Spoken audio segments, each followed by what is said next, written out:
주일 예배에 오신 여러분을 환영합니다. 다 같이 묵도하심으로 하나님께 주일 예배를 드리시겠습니다.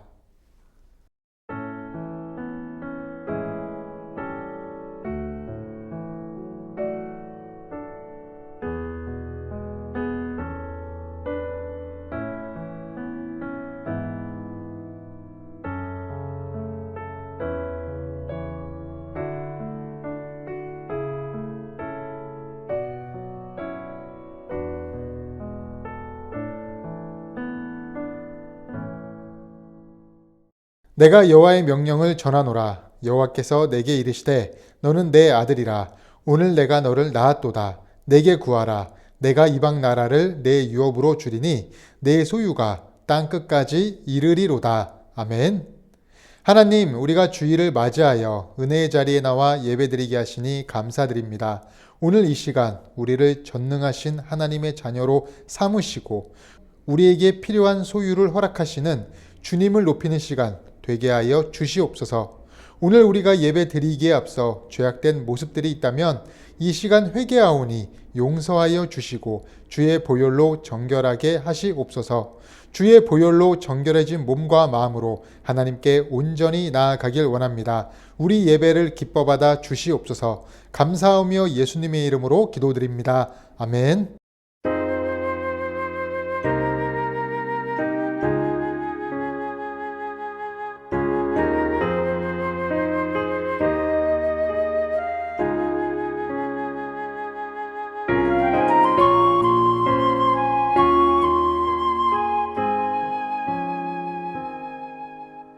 예수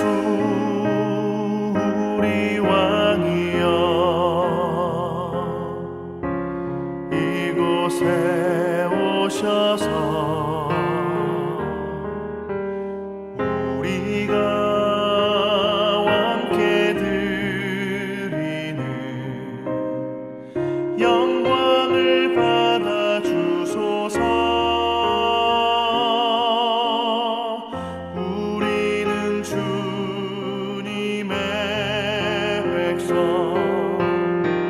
주님은 우리 왕이라. 왕이신 예수님 오셔서 좌정하사 다스리소서.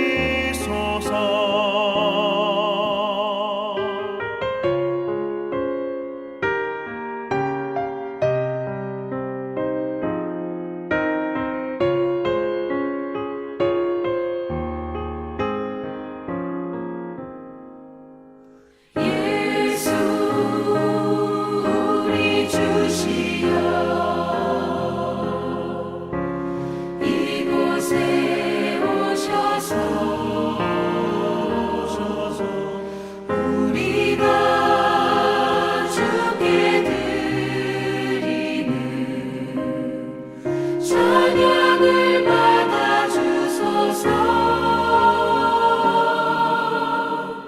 우리는 주님의 종들.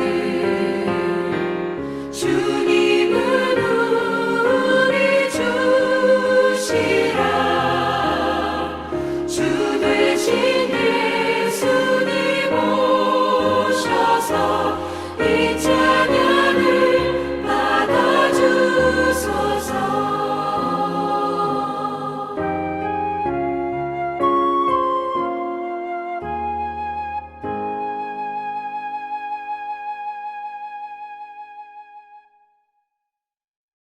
다 같이 사도신경으로 신앙 고백 하시겠습니다.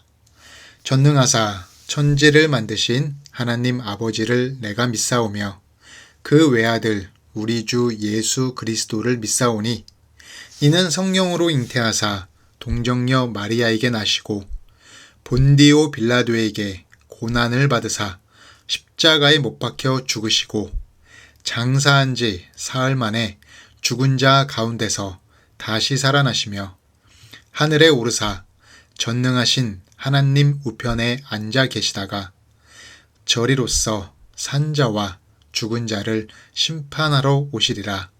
성령을 믿사오며 거룩한 공회와 성도가 서로 교통하는 것과 죄를 사하여 주시는 것과 몸이 다시 사는 것과 영원히 사는 것을 믿사옵나이다. 아멘.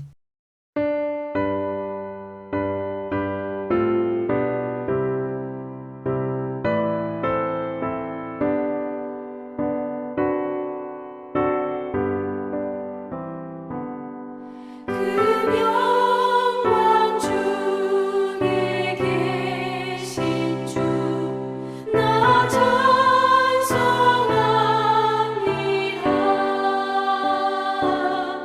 영원히 계신 주 이름 나 찬송합니다.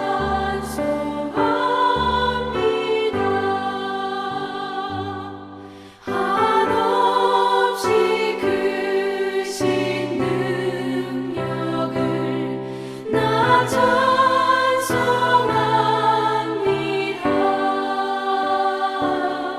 참되고 기쁜 그 언약 나 찬송합니다.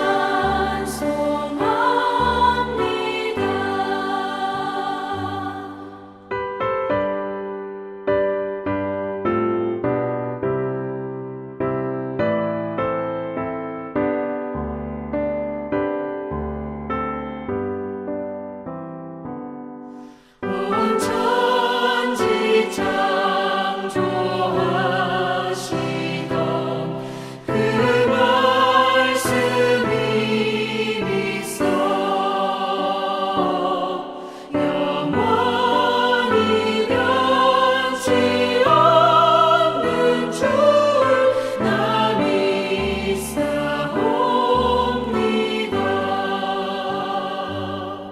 그 온유하신 중성 날 불러주시고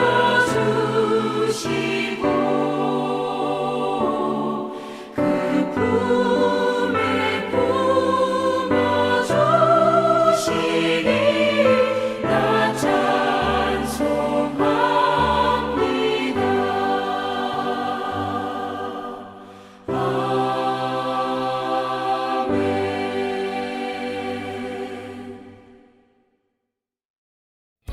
교회 소식 드리겠습니다. 기부금 영수증이 필요하신 분은 요청해 주시기 바랍니다. 이 시간 도우기도 하겠습니다. 첫째로 나라의 법치, 정치, 경제, 사회문화가 온전히 서도록 기도해 주시고, 둘째로 사명 감당하는 우리 교회와 목회자의 건강을 위해서, 세 번째로 우리 성도님들의 자녀들과 손주들의 건강과 업무, 학업을 위해서, 특히 고3 입시생을 위해서 기도해 주시기 바랍니다.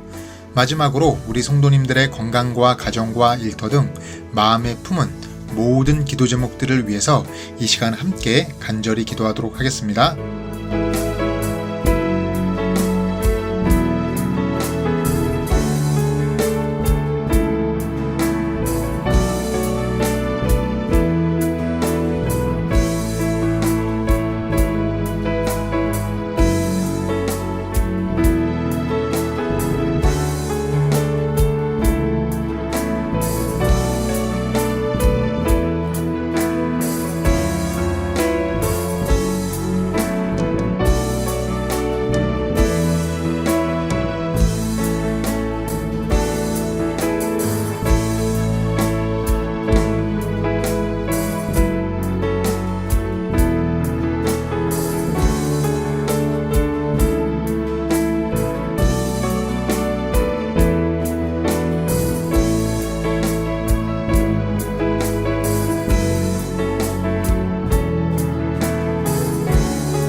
하나님, 우리가 기도한 모든 내용이 하나도 땅에 떨어지지 않고 모두 하늘에 상달되기 원하며 이 시간 주님께서 가르쳐 주신 기도를 하기 원합니다. 너희는 이렇게 기도하라. 하늘에 계신 우리 아버지여, 이름이 거룩히 여김을 받으시오며 나라에 임하옵시며 뜻이 하늘에서 이루어진 것 같이 땅에서도 이루어지이다. 오늘날 우리에게 일용할 양식을 주옵시고 우리가 우리에게 죄 지은 자를 사하여 준 것 같이 우리 죄를 사하여 주옵시고 우리를 시험에 들게 하지 마옵시고 다만 악에서 구하옵소서. 대개의 나라와 권세와 영광이 아버지께 영원히 있사옵나이다. 아멘.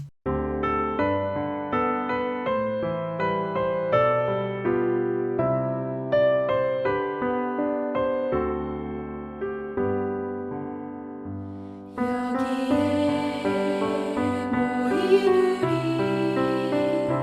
주의 은총 받은 자여라. 주께서 이 자리에 함께 계심을 아노라. 언제나 주님만을 찬양하며 따라가리니 시험을 당할 때도 함께 계심을 믿노라. 이 믿음 너무 굳세라. 주가 지켜주신다. 어두운 밤에도 주의 밝은 빛 인도하여 주신다. 주님이 뜻하신 일 헤아리기 어렵더라도 언제나 주 뜻 안에 내가 있음을 아노라. 사랑과 말씀들이 나를 더욱 새롭게 하니 때로는 넘어져도 죄우 승리를 믿노라. 이 믿음 너무 굳세라. 주가 지켜주신다. 어두운 밤에도 주의 밝은 빛 인도하여 주신다.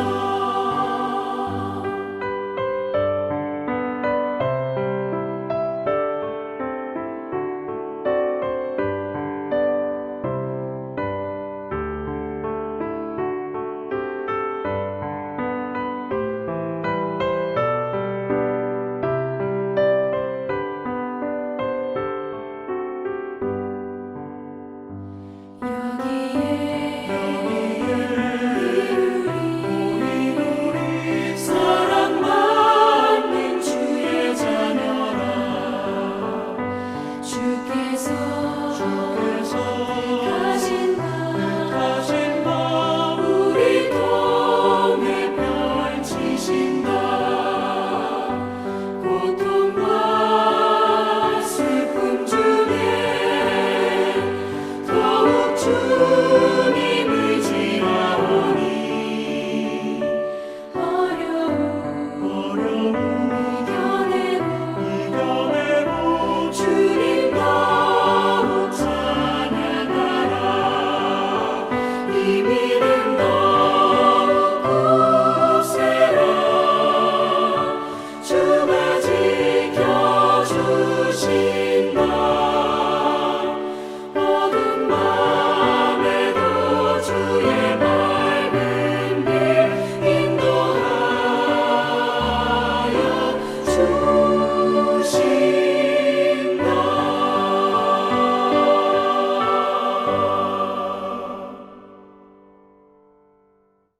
오늘 우리가 함께 읽으실 하나님의 말씀은 이사야 43장 19절입니다. 보라, 내가 새 일을 행하리니 이제 나타낼 것이라. 너희가 그것을 알지 못하겠느냐? 반드시 내가 광야의 길을 사막의 강을 내리니. 아멘. 한 주간 잘 지내셨습니까? 저도 잘 지냈습니다. 잉어 중에 색이 이쁘고 화려한 관상용 잉어를 비단잉어라고 합니다. 비단을 일본어로 니시키라고 하고 잉어를 코이라고 합니다.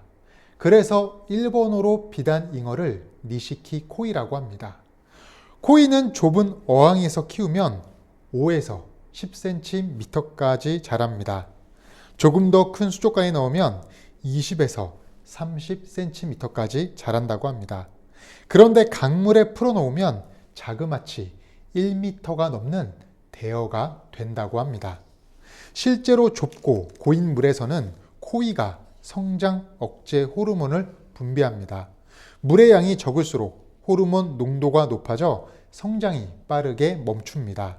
반대로 넓고 깨끗한 환경에서는 억제 호르몬의 분비가 적어지면서 지속적인 성장이 가능해진다는 생물학적 연구 결과가 있습니다. 그러니까 공간이 그 크기를 결정한다는 것입니다. 이렇게 코이, 잉어가 자라는 환경에 따라 크기가 달라지는 특성을 뭐라고 부르냐? 코이의 법칙이라고 합니다. 코이의 법칙은 사람이 어떤 환경에 놓이느냐에 따라서 사람이 가진 잠재력과 꿈의 크기가 결정된다는 자기개발적 용어입니다. 이 용어는 80년대부터 90년대 일본의 자기개발서에 많이 등장해서 많은 공감을 일으키기도 했습니다. 여러분, 우리 인생도 코이와 다르지 않습니다. 사람은 자기가 담겨있는 공간만큼만 삽니다. 그 사람을 품고 있는 공간의 크기가 삶의 크기가 되고 삶의 크기는 존재의 크기가 됩니다. 그런데 이 공간은 집과 같은 생활 공간을 이야기하는 것이 아닙니다. 정서적인 공간과 신앙적인 공간을 의미하는 것입니다. 그런 관점에서 인생을 어항 같은 공간에서 사는 사람도 있고 연못 같은 공간에서 사는 사람도 있고 드넓은 강물 같은 공간에서 사는 사람도 있습니다. 한번 생각해 보십시오. 우리 인생은 현재 어떤 공간에서 살고 있습니까? 어항인가요? 아니면 연못인가요? 아니면 드넓은 강물인가요? 그렇다면 하나님은 우리 인생이 어디에 있기를 원하시냐라는 질문에 결론적으로 말씀드리면 어항에 있는 것을 원하지 않으십니다.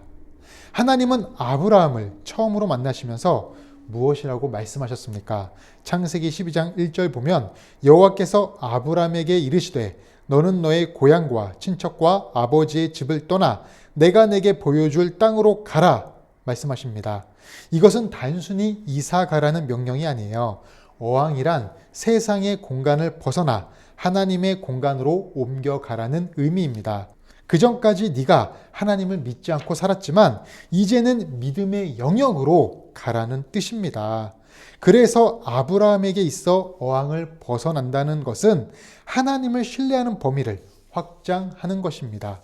요셉도 마찬가지입니다. 형들의 시기와 질투로 폭행을 당하고 가족과 생이별을 하고 노예로 팔렸고 억울한 누명을 쓰고 감옥에까지 갇혔습니다. 요셉은 원망의 어항, 분노의 어항, 복수의 어항, 체념의 어항 속에서 갇혀서 우울하고 비참하게 평생을 살 수도 있었습니다. 그러나 그는 거기에 머물지 않았습니다. 고통의 어려운 시기 속에서 믿음으로 힘들고 어려운 공간을 넘어섰습니다.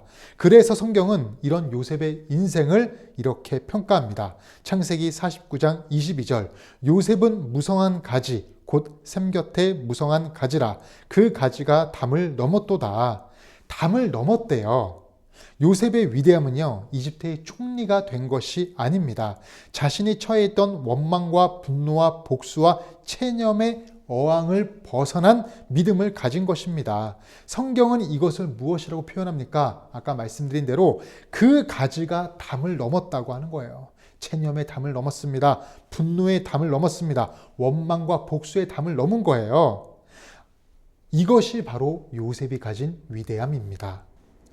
이스라엘 역사서인 역대상에 나오는 야베스라는 인물이 있습니다. 야베스의 이름은 고통이라는 뜻입니다. 태어나는 순간부터 보이지 않는 고난의 굴레에 씌어져 있었습니다. 사람들은 그를 부를 때마다 고통아, 고통아 이렇게 말했습니다. 야베스의 운명이 고통이에요. 그러나 야베스는 이를 자신의 운명으로 받아들이지 않았습니다. 야베스는 역대상 4장 10절에서 이렇게 기도합니다.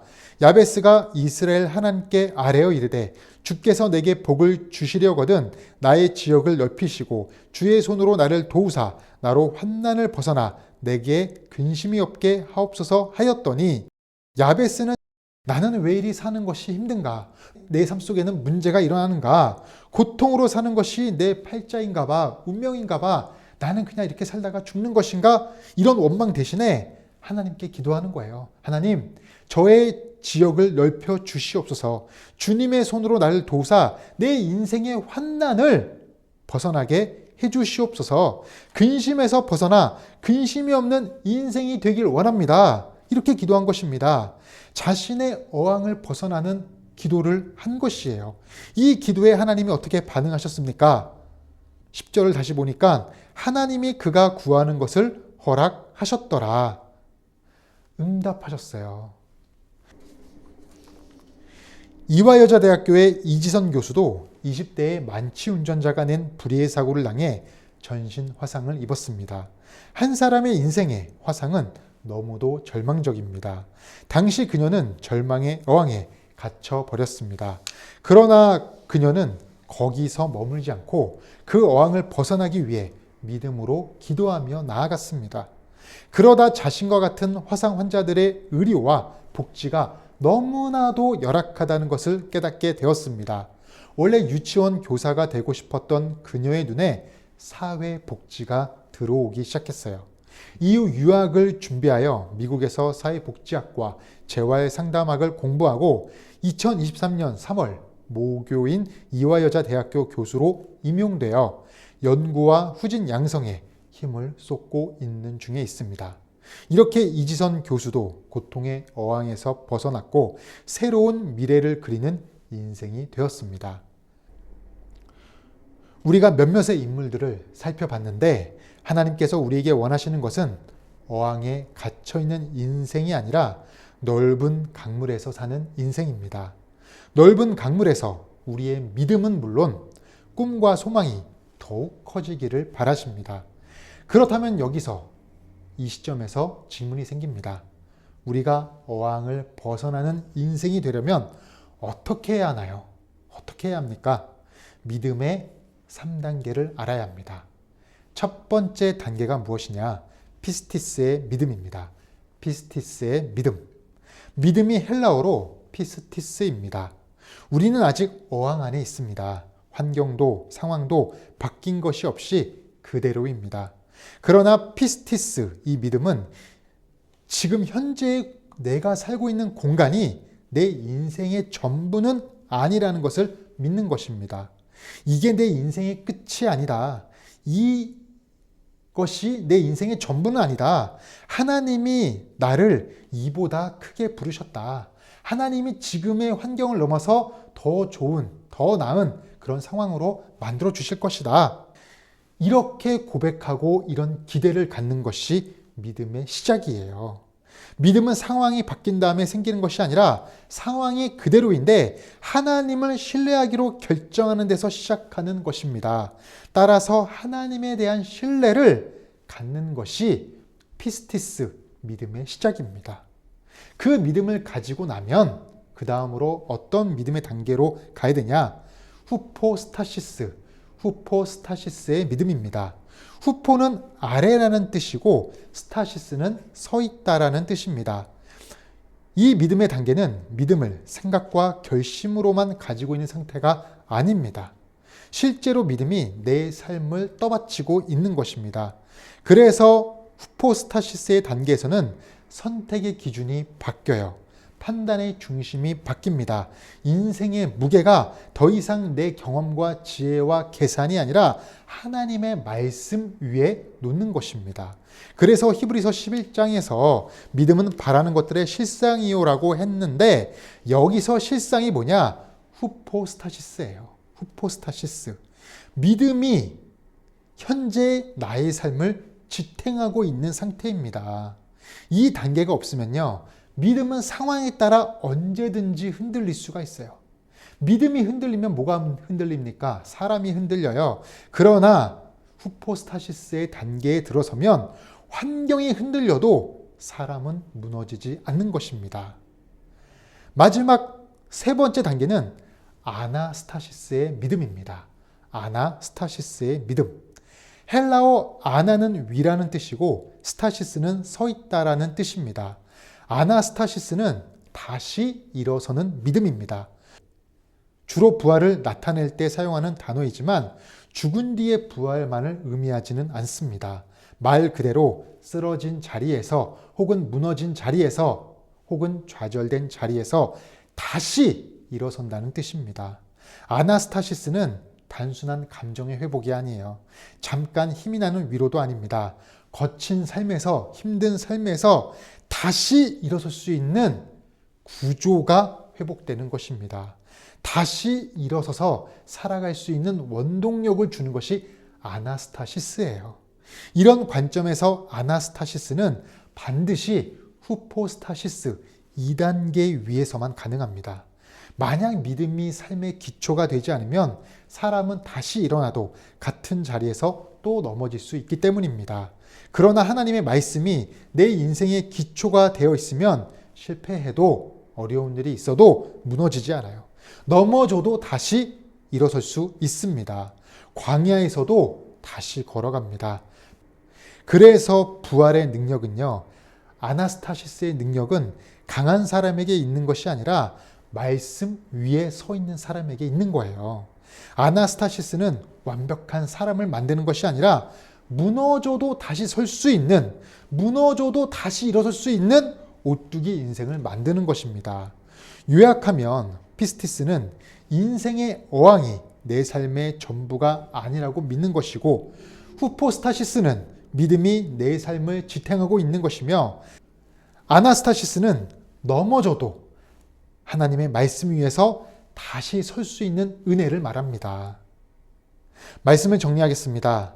월트 디즈니가 했던 말 중에 이런 말이 있습니다. 당신이 꿈꿀 수 있다면 그 꿈을 이룰 수 있다. 우리가 하나님 안에 있으면요, 우리가 갖고 있는 소망을 이룰 수 있습니다. 하나님은 우리를 어항이 아닌, 연못도 아닌 강물로, 더 넓은 강물로 인도하시는 분이시기 때문입니다. 그래서 이 시간 하나님은 우리에게 묻고 계십니다. 너는 지금 어디에 있느냐? 한계라는 어항에 갇혀 있느냐? 여전히 두려움과 좌절의 어항 안에 있느냐? 아니면 나의 말씀 위에 인생을 올려놓고 있느냐? 사랑하는 성도 여러분, 혹여나 상황과 환경 때문에 스스로를 어항에 가두지 마십시오. 좌절과 원망의 근심의 어항에 갇혀 살지 마십시오. 오직 하나님의 말씀 위에 믿음으로 서십시오. 그러면 우리가 넘어져도 다시 설 수 있습니다. 무너져도 다시 일어나 걸어갈 수 있습니다. 이것이 하나님이 우리에게 주신 부활의 능력, 아나스타시스의 은혜입니다. 따라서 오늘 우리 인생을 믿음 위에 올려놓고 하나님을 바라보며 하나님의 은혜 안에 살아가시는 믿음의 사람이 되시기를 간절히 축원드립니다.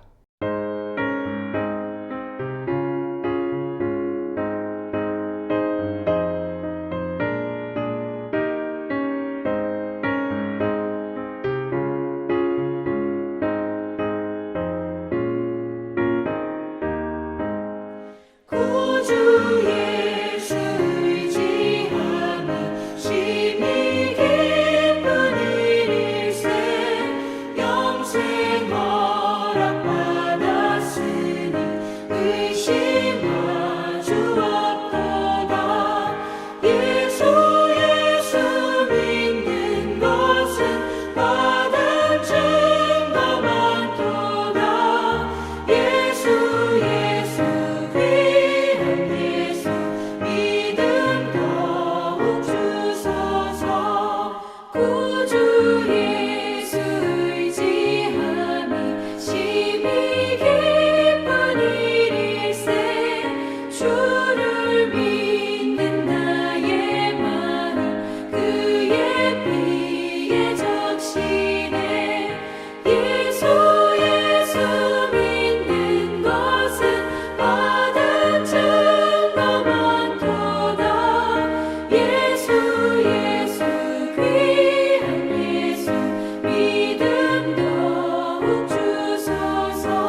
하나님, 우리를 좁은 어항 같은 생각과 환경에 가두지 않으시고 더 넓은 믿음의 자리로 부르시는 은혜에 감사드립니다. 상황이 바뀌지 않아도 주님을 신뢰하게 하시고 내 경험과 지혜가 아니라 주님의 말씀 위에 인생을 올려놓게 하옵소서. 우리가 여러 상황 때문에 넘어질 때마다 주저앉지 않게 하시고 말씀 위에서 다시 일어서는 은혜를 허락하여 주시옵소서. 오늘도 정성이 담긴 귀한 예물과 마음을 드린 손길들이 있습니다. 주님께 드린 손길들의 가정과 일터를 지켜주시고 크신 은혜를 베풀어 주시옵소서. 이 예물이 쓰이는 곳마다 복음의 문이 열리며 상처난 영혼들이 회복되는 사역과 인생이 많아지게 하시옵소서. 이제는 우리 주 예수 그리스도의 은혜와 하나님 아버지의 크신 사랑과 성령님의 교통하시는 은혜가 좁은 어항 같은 한계를 넘어 하나님의 말씀 위에 인생을 올려놓고 넘어져도 다시 일어서는 우리 더 가까운 교회 성도님들의 머리 위에 그들의 가정과 생업 위에 지금으로부터 영원토록 함께 하시기를 간절히 축원하옵나이다. 아멘.